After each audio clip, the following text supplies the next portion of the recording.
Hi, everyone. I'm Angelina Magianis, and this is the Lord's Kitchen Bible Study. We are in the book of Genesis, chapter 2. So, won't you join me? Why don't you get out your Bibles and let's read and let's study and let's see what God is saying here? The Holy Spirit will clarify it. Here we go. It says in Genesis 2, the heavens and the earth were finished, and all their vast array. The heavens and the earth, everything that God had done in chapter 1, everything that he was preparing, everything he was doing for all of us, he finished it. Everything we see on the earth that we create is because God gave us the resources to recreate from, to use to create our own things. Okay. And then it's chapter 2, it says, on the seventh day, God finished his work, which he made. He made everything and he finished it. He rested. Now, not the way that, I've been running, exercising, not that kind of way. And then you're resting, taking a break. No, let's give another example. You are out there and not doing a job that's hard at all. You're doing a job, and let's say you're pushing a button all day, just push the button. And you say, well, you want to take a break? No, I'm not tired. I'm haven't done anything hard. It's as if I don't even work. I can do this. I stand up and I push the little button and I sit down. It's nothing. Well, everything that God created as well, to him, it was like nothing. He didn't need to take a break. He didn't need to rest. What this resting just means that he trusted in himself that everything was finished. He didn't need to create anymore. The job was done. There was nothing else to do.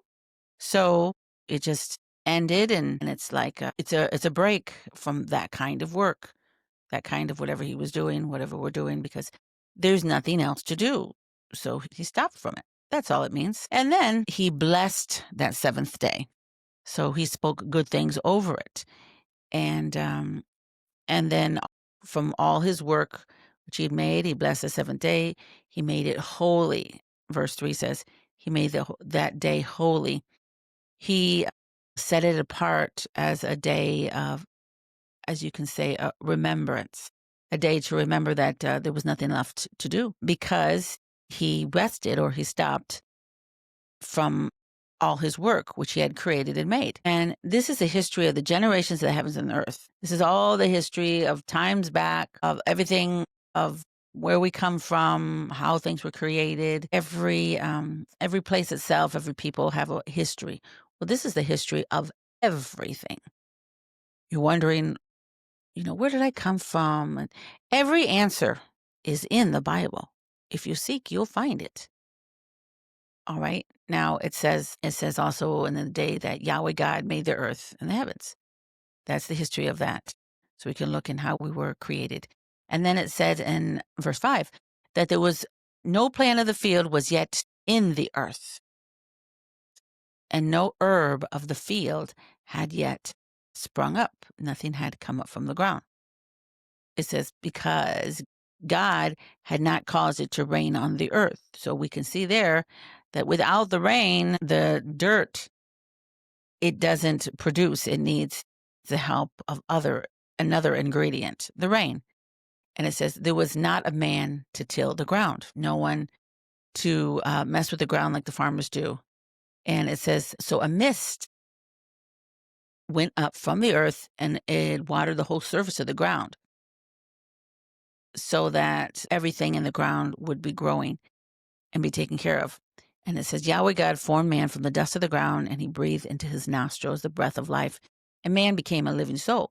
Now we look at that, and it's talking about how, let's say you have a puppet in your hand, right? And it has no breath of life in it, no touch of life in it.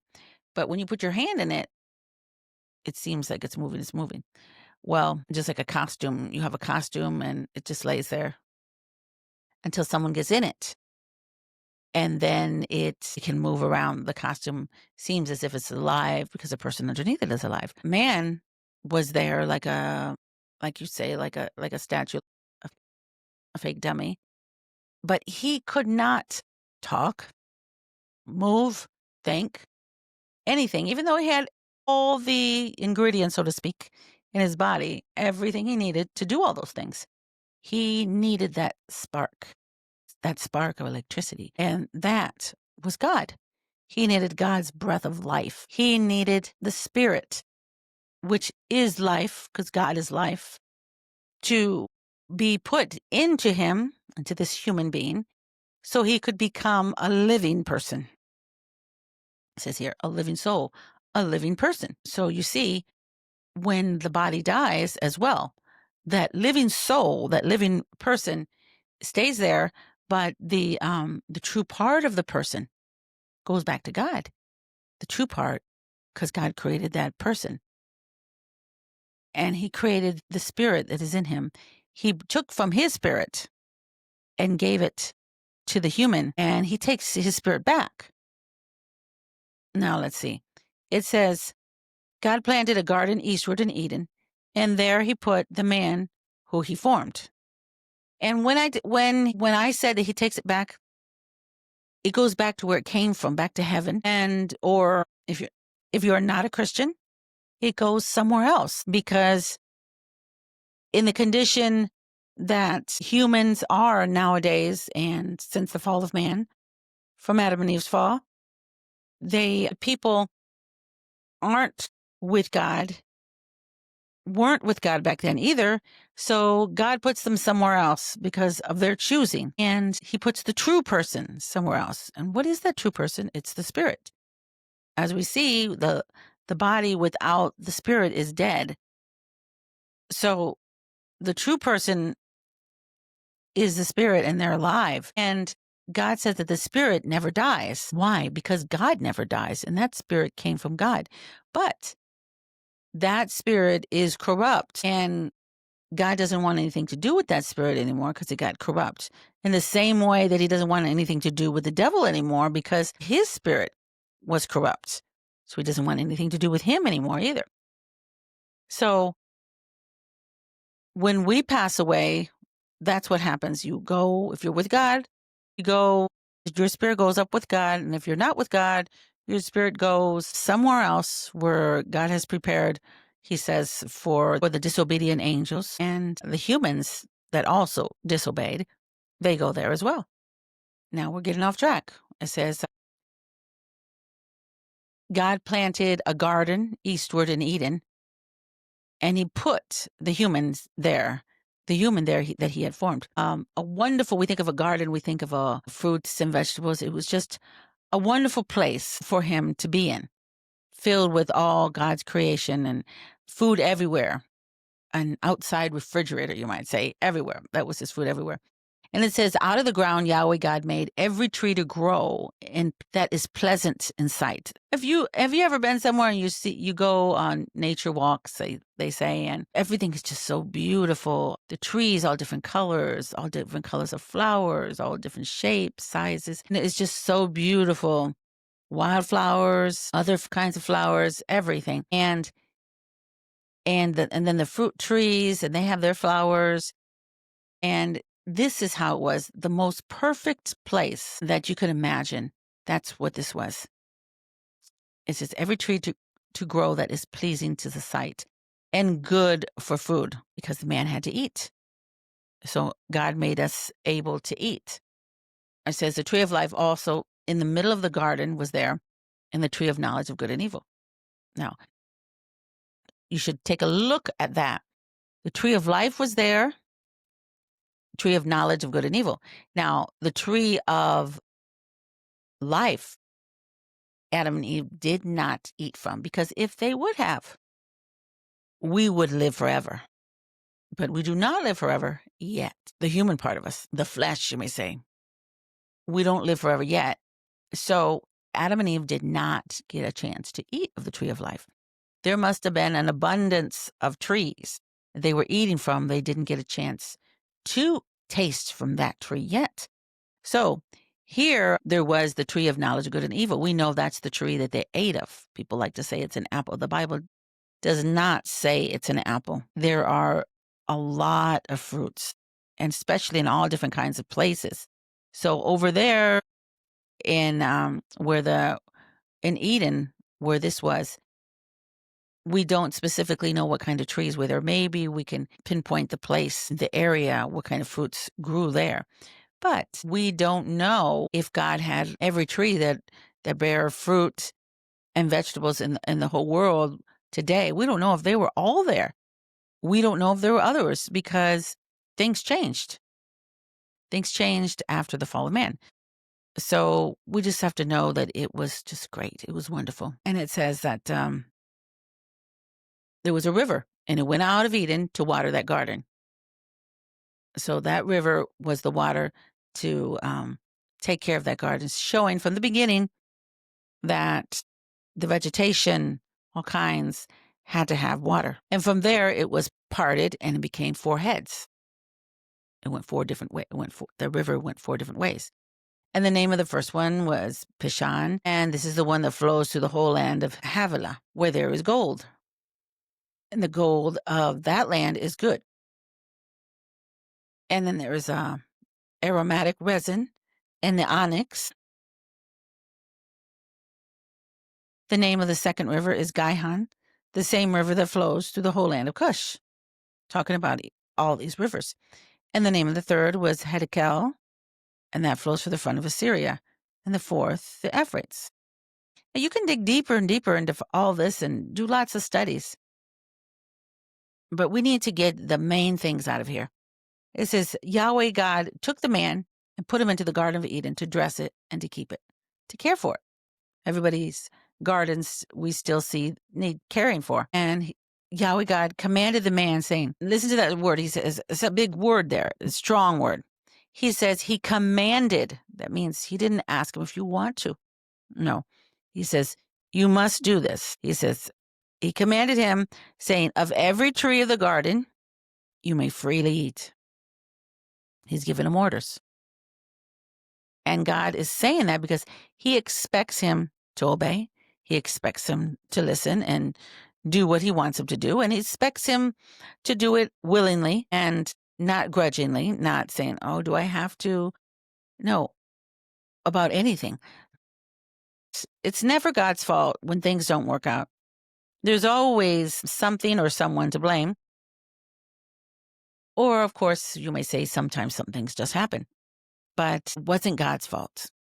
It says, but of the tree of the knowledge of good and evil, there's that tree, you shall not eat of it. He's saying, I'm putting this there, but you're not supposed to eat it. So why did God put it there? Why did he make it? He says, because in the day that you eat of this tree, you will surely die. So he gave him one rule, and it was a big one. Death. Well, I'm not going to touch that. Adam must have been thinking, I'm not touching that. And one rule, that's all he had. Eat, go check everything out that I created for you. Have a lovely day every day, but just do not touch this. Now, they were perfectly fine until someone comes in and starts speaking. How many times are you perfectly fine until someone points something out to you? That's the way it was with Adam and Eve. Someone pointed out something about that fruit. Okay, and then Yahweh God said, it is not good that the man should be alone. I will make him a helper suitable for him. And that's Eve. That's the woman. She is going to be a helper, someone who is going to assist Adam. And not just Adam, the woman is going to continually be created through Eve, through multiplication. And her job the woman's job is to be a helper for the man. Each man has a helper. If you get together and you get married, you have a helper. They were meant to be together and have a helper. And also today, but things have changed today. And the Apostle Paul tells us that if you do not need to marry, like he did not need to marry, he had a gift from God where He didn't have any kind of urges, manly urges. He didn't have a desire to be with a woman at all. So that was a gift that he had. And that helped him to stay just focused with God. And Jesus tells us that the time is short. Paul taught the time was short as well. And if you don't need to marry, don't marry. But at this time with Adam and Eve, all the time was out there ahead of them, everything out there. But they ruined it with some help. They ruined it. But if they hadn't have ruined it, the time was not going to be short and they were allowed to be married. Also, there is some other things about that. Like the Bible talks about in heaven, they don't get engaged to be married. They don't get married. They are like the angels. But here on the earth, he let them be married. So we have to see the fullness of that later when we get into other studies. He says, 19, out of the ground, Yahweh God formed every animal of the field, every bird of the sky, and he brought them to the man to see what he would call them. Now, Adam had just been created and he had this wonderful mind that God had given him. And it seems as if it was operating a lot more than our brains do, because he could just come up with all kinds of names and had to be thousands of creatures to give them names. And besides that, he just knew so much from the beginning. And we know that we have to teach a baby, but Adam did not have to be taught in such a way. He just knew things as if God downloaded everything into him right when he was born as a full human man. And it says, whatever the man called every living creature, that was its name. It stayed with it. That was it. And the man gave names to all the livestock and to the birds of the sky, to every animal of the field. But for man was not found a helper suitable for him. Not yet. We were talking about it. He says, because the animals aren't like the human. Humans are a little different. We behave different. Back then, the creatures behaved different as well, but they were not like Adam in his form. Adam had certain ways, and the animals didn't. Everything had something that looked similar to them, and except for man, except for Adam. So Yahweh God caused a deep sleep to fall on the man, and he slept. It's like when you go into operation, they cause a deep sleep to be on you because they're going to perform some form of operation. And he needed Adam to be in such a sleep where he wouldn't feel anything as well, because he was going to take one of his ribs out of his body, an operation, so to speak. Took one of his ribs and then he closed up the flesh in its place. That means if he had to close it, I mean, he had to open it. So that sounded painful. And he made the rib, which Yahweh God had taken from the man, into a woman. He made Adam just straight from the ground. He just went to the ground, made it rise, and formed him. But Eve, he took him out, Adam's bone, trying to show us there was a deeper connection. Bone of his bone, that's what Adam says later. There was a deeper connection. She's taken straight out of his bone, straight out of a body part of his.